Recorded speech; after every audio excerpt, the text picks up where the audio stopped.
এই চেয়ারের উপরে দাঁড়িয়ে শরীফ ওসমান হাদি তখনও বাংলাদেশের স্বাধীনতা সার্বভৌমত্বের কথা বলতো, এবং আজকে তার মৃত্যুর আগে তিনি বাংলাদেশের স্বাধীনতা সার্বভৌমত্ব টিকিয়ে রাখার জন্য বলে গেছেন। প্রিয় ভাইরা,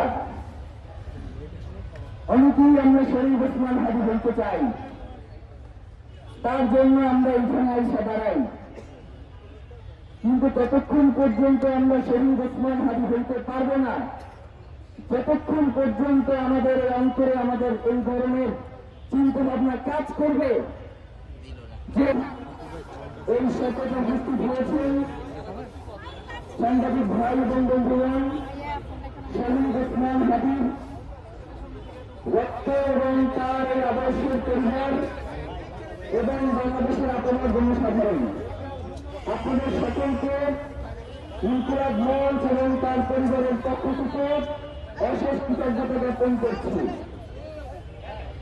মহান আল্লাহ রাব্বুল আলামিন বলেছেন, ওয়ালা তাকুনু মিনাল মুফতারিন ফি সাবিলিল্লাহি আমওয়াতুন বাল আহইয়া ওয়ালাকিন লা তাশউরুন।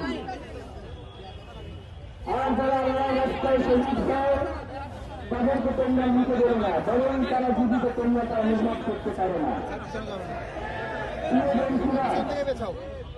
আজকে শরীফ ওসমান হাদি যিনি শাহাদাত বরণ করে আপনাদের পাশে শুয়ে আছেন, কিন্তু আপনারা যে এখানে চলে আসছেন, কেন চলে আসছেন? কারণ শরীফ ওসমান হাদি যে আদর্শ, তার যে চিন্তা চেতনা, সেটা আপনার নিজস্ব যে সত্য ছিল সেই সত্যকে সরিয়ে দিয়েছে, সেইখানে স্থান করে দিয়েছে। আপনারা এখন প্রত্যেকেই একজন ওসমান হাদি হয়ে এখানে চলে আসছেন। সুতরাং আল্লাহ সুবহানাহু ওয়া তাআলার যে বাণী যে তোমরা তাকে অনুভব করতে পারো না, সেই অনুভব না করেই আপনারা চলে এসছেন। প্রিয় বন্ধুগণ, শরীফ ওসমান হাদি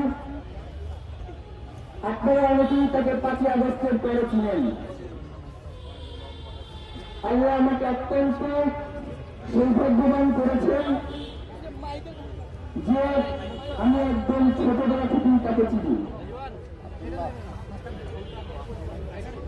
একজন মানুষ তার জীবদ্দশায় তাকে ছোটবেলায় আমরা দেখেছি যে বাংলাদেশের স্বাধীনতা সার্বভৌমত্ব টিকিয়ে রাখার জন্য যখন শরীফ ওসমান হাদি ছোট্ট মানুষ এই দায়াতের সামনে দাঁড়াইলে তাকে দেখা যায় না, এতই ছোট।